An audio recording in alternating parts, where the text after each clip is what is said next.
Good morning guys! For today's vlog, tayo nga ay pupunta ng Saitama Aquarium. Located lang po ito sa Hanyu City sa Saitama.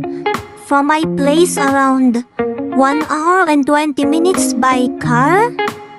So medyo malapit-lapit lang po ito at ang fee lang po niya ay 400 yen sa adult. So talagang nag-enjoy po kami. Ayan po, sa labas pa lang po yan. Ang dami ng mga isda at ang lalaki ng mga koi sa labas. So iba't ibang klaseng kulay ng mga koi. Talagang nag-enjoy yung mga bata magpakain sa mga koi. Ayan ang lalaki nila. Grabe. Kaya tuwang-tuwa. Ayan na po, pagpasok dun sa loob, makikita mo iba't ibang klaseng mga isda. At meron din pong mga para siyang snake.